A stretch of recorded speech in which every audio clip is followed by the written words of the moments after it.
जी हां दोस्तों, दयारा बुग्याल से बबीता पांडे के अचानक लापता होने के मामले में एक ऐसी खबर सामने आई जिसे कहने वाले कह रहे हैं कि सर्च एजेंसियों के हाथ लग गया पहला और अहम सुराग। कैसे बबीता पांडे का फोन खोलने लगा है बबीता पांडे की गुमशुदगी के राज। दोस्तों, पहली बार आई ये खबर कि 200 मीटर दूर तक मोबाइल चला रही थी बबीता पांडे, तो फिर अचानक कहां हो गई हवा। बताऊंगा आपको पूरी खबर अपने इस रिपोर्ट के जरिए। नमस्कार, पहला मैं पंकज रौतेला, आप देख रहे हैं अपना उत्तराखंड न्यूज। दोस्तों, दयारा बुग्याल से लापता बबीता पांडे मामले में अब एक ऐसा सुराग सामने आया है जो इस पूरे रहस्य की सबसे अहम कड़ी साबित हो सकता है।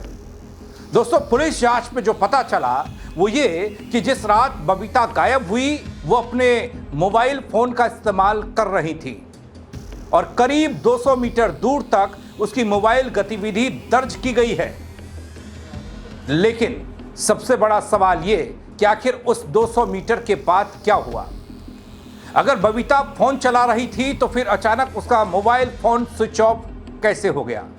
क्या फोन की आखिरी लोकेशन बबीता के गायब होने का राज खोलने वाली है? कैसे दयारा बुग्याल की उस रात की कहानी में मोबाइल फोन अब सबसे अहम गवाह बनकर उभर रहा है, बताने जा रहा हूं आपको इस वीडियो के जरिए। अंत तक जरूर देखिएगा दोस्तों। जैसा कि हम सब जानते हैं, उत्तरकाशी के दयारा बुग्याल ट्रैक से रहस्यमय परिस्थितियों में लापता हुई रामनगर की एमबीए छात्रा बबीता पांडे, उसकी तलाश अब भी चल रही है और जटिल सर्च ऑपरेशन में खोज जाती चली जा रही है। अब हफ्ता होने को है, सैकड़ों किलोमीटर क्षेत्र में तलाशी ली जा चुकी है, लेकिन सवाल अभी भी वहीं खड़ा है, आखिर बबीता गई तो गई कहां?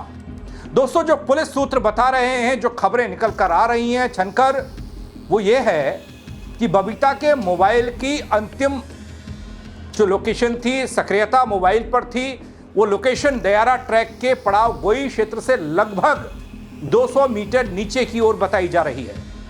जी हां, इस पर गौर कीजिएगा। बताया यह जा रहा है कि यह लोकेशन मोबाइल ऐप के रात करीब 1:30 बजे तक सक्रिय रहने के आधार पर ट्रेस की गई, यानी तब तक वह अपना मोबाइल फोन चला रही थी। दोस्तों, तकनीकी टीम ने कथित रूप से जो इसमें जांच पड़ताल होती है अल्फा बीटा गामा जैसी तकनीकों के आधार पर अंतिम डिजिटल संकेतों का अध्ययन करना शुरू कर दिया है। हालांकि अधिकारियों की ओर से इस तकनीकी विश्लेषण का कोई विस्तृत आधिकारिक स्पष्टीकरण या फिर पुष्टि नहीं हुई, उसे सार्वजनिक नहीं किया गया है। लेकिन दोस्तों, बबीता पांडे का फोन अब एक अहम कड़ी होने जा रहा है। वो इसलिए क्योंकि परिवार इस बात को लेकर सवाल कर रहा है कि फोन, लोकेशन, कॉल डिटेल, इन सब में क्या मिला है। जरा इस वीडियो को देखिए। हम लोकल में इसके दोस्तों से पूछताछ कराई थी हमने, तो वो भी ऐसी, उनका भी कोई रिकॉर्ड नहीं आया। मैंने जैसे दीपक सर से बात करी ना, उनका भी कोई रिकॉर्ड नहीं आया। जैसे कोई दोस्त यहाँ से गया, उसका भी कोई रिकॉर्ड नहीं आया ऐसे कॉल रिकॉर्ड। तो मतलब इसका ना किसी से फोन पे भी बात करने का कॉन्फिडेंस, तो ये 25 तारीख से जब निकली थी, फोन का पता चला कि मम्मी से एक ही दिन बात करी, उसके बाद 4-5 दिन से बात ही नहीं कर रही थी। नहीं, मम्मी से तो हो रही थी बात इसकी, नहीं पर और किसी से तो बात हो ही नहीं रही। मम्मी से भी उसी दिन शायद बात है जिस दिन 1:30 बजे करीब। तो बाकी और किसी की कॉल रिकॉर्ड भी नहीं है? बाकी कोई कॉल रिकॉर्ड है ही नहीं, किसी के भी नहीं ना। सर्विस मैसेज वगैरह आ रखे हैं जो 5 रात तक आ रखे हैं, बाकी तो कोई भी नहीं है। बाकी तुम आओगे जब तुम्हें सीडीआर वगैरह दिखाएंगे उसकी। ऐसा कह सकता है 5 दिन में किसी ने कॉल बात की, किसी ने डिलीट भी हो जाती मम्मी? नहीं नहीं, वो डिलीट तो नहीं होती। कॉल के बाद 5 दिन तक खाली मम्मी से बात हो रही है।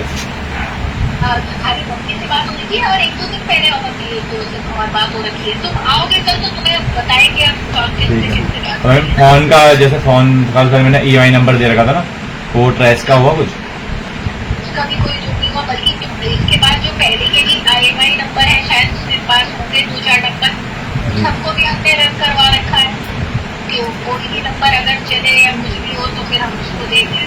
वो भी नहीं। आपको क्या लगता है? ठीक है मैम, आप तो मदद कर ही देंगे। और बताओ, और कोई कभी इसी चीज की है जिसकी लड़ाई वड़ाई हुई हो या कोई? नहीं, ऐसा तो आज तक कभी लड़ाई नहीं हुई किसी की। घर में तो बहुत खुश थी। लास्ट दिन मुझसे मिलके भी गई थी, मुझसे बोल रही ट्रैकिंग बैग चाहिए मुझे। उसका बैग मिला नहीं ट्रैकिंग वाला, तो ये ATG लेके गई थी अपनी गुलाबी कलर की, और सामान भी उसी में, उसका ATM कार्ड भी उसी में, सब कुछ। अकेले जाती तो पैसे तो यूज करती, ATM भी उसी में उसका। ट्रांजैक्शन भी ऑनलाइन हो रही है। कैश नहीं रखे पास, ट्रांजैक्शन ऑनलाइन हो रही है। ऑनलाइन था। ऑनलाइन मतलब फोन पे था इसके? नहीं वो फोन मैं में था, सर लेकिन को वो हमारे बता पास है ना, वो उसका दूसरा फोन हमारे पास था, वो हमसे क्यूआर बेस की पेमेंट करवा दी थी। और उस दिन के बाद 24 को इसने पेमेंट करवाई थी 150 रुपये की एक जने से, उसके अपनी बहन से। उसके बाद कोई पेमेंट भी नहीं करवाई इसने। और एटीएम भी जिसमें कैश था वो भी एटीएम का बैग में ही है। बाकी जो 10,000 रुपए थे वो सीधा उसके नंबर पे कराए थे। पता है बाकी ये ट्रिप के लिए उन्होंने पैसे इकट्ठा करते 10,000 रुपये सीधा उस लड़के के अकाउंट में कराए थे इन्होंने। 10,000 रुपए तीनों ने बुलाए थे। उसके अलावा कोई क्लू भी नहीं मिल पा रहा है। चलो वो तुमसे कल मुलाकात करने के लिए है ना? ठीक है। दोस्तों, खबरों के मुताबिक 29 तारीख की रात बबीता अपने साथियों के साथ गोई बेस कैंप में रुकी थी और बताया यह गया कि कैंप में उस रात तकरीबन 15 से 16 टेंट और करीब 70 से 80 लोग और मौजूद थे, 60-70 लोग और मौजूद थे। और दोस्तों, चर्चा इस बात की भी है कि किसी बात को लेकर बबीता पांडे अपने साथियों से अलग होकर कुछ दूरी पर चली गई थी। हालांकि इस घटनाक्रम की कोई पुष्टि अभी तक कर नहीं रहा है कि वो कहां गई, बाहर आई, क्या किया। ये जो उसके साथ दो दोस्त गए थे, हरमनपाल और हरमनप्रीत, उनके कहने पर माना जा रहा है। इधर मंगलवार और बुधवार को खोज अभियान युद्ध स्तर पर चलता रहा। सीओ उत्तरकाशी और बड़कोट पुलिस के नेतृत्व में एनडीआरएफ हो, एसडीआरएफ हो, आईटीबीपी हो, वन विभाग हो, निम के लोग हो, नेहरू पर्वतारोहण संस्थान के लोग, आपदा प्रबंधन की क्यूआरटी की टीम हो और डॉग स्क्वाड की टीम हो, ये सब लगे रहे। इनका साथ स्थानीय लोग भी उतना ही देते रहे। एक गाइड की संयुक्त टीम भी मोर्चा संभाले हुए है जो अक्सर यहां पर लोगों को ट्रैकिंग कराती है। 3 अलग अलग टीमों ने 3 अलग अलग रास्तों से सर्च ऑपरेशन चलाया और जबकि 3 ड्रोन टीमें ऊपर से लगातार निगरानी करती दिखाई। दोस्तों, ये मैं आपको बता दूं यहां आकर कि करीब 120 से ज्यादा सदस्य ट्रैक मार्ग और जंगल, गहरी खाइयों, गधेरों और झाड़ियों में घंटों तक कॉबिंग करते दिखाई दिए हैं। और इससे पहले हमने उन्हें देखा था, रविवार का दिन था जब हेली सर्च अभियान भी चलाया गया था। हेलीकॉप्टर दयारा के ऊपर उड़े थे, लेकिन अब तक कोई ऐसा सुराग नहीं मिला था जो जांच को निर्णायक दिशा तक ले जा सके। आप लोगों के कई सारे कमेंट्स थे कि फोन क्या कर रहा है, फोन के बारे में क्या जानकारी है, वो आप क्यों नहीं बता रहे हो। दोस्तों, जो जानकारी मुझ तक आई वो ये कि फोन डिटेल खंगाल ली गई है कि किससे बबीता ने कब बात की।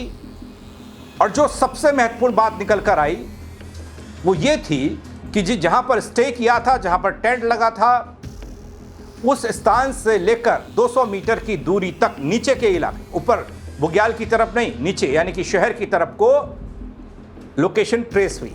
200 मीटर तक बबीता फोन चला रही थी और 200 मीटर के बाद बबीता का फोन अचानक से बंद हो गया। दोस्तों, सबसे भावुक तस्वीर यह भी सामने आई कि परिवार लगातार बबीता की खोजबीन में लगा रहा। अभी 2 दिन हुए हैं, रामनगर लौटा है, लेकिन बबीता के फोन के अचानक से बंद हो जाने के बाद क्या हुआ और क्यों बंद हुआ?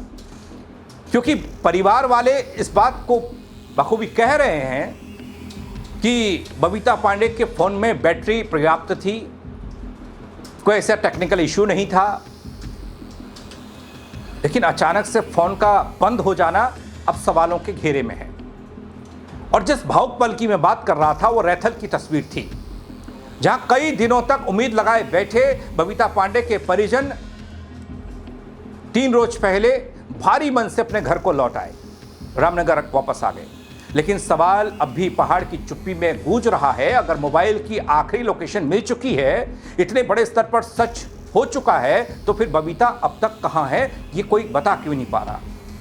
फिलहाल इस सवाल का जवाब किसी के पास नहीं दिखता। दोस्तों, खोज अभियान चल रहा है और परिवार एक बार फिर से उत्तरकाशी जाने का मन बना रहा है, इस उम्मीद के साथ कि बबीता पांडे का कुछ पता चल सके, कोई सुराग हाथ लग सके। लेकिन जो फोन अक्सर बड़े बड़े अपराधों के खुलासे कर देते हैं, लेकिन यहां बबीता का फोन कुछ नहीं बोल पा रहा। ऐसा क्यों? अब वाकई में ऐसा कुछ मिल नहीं रहा है या फिर कुछ छिपाया जा रहा है?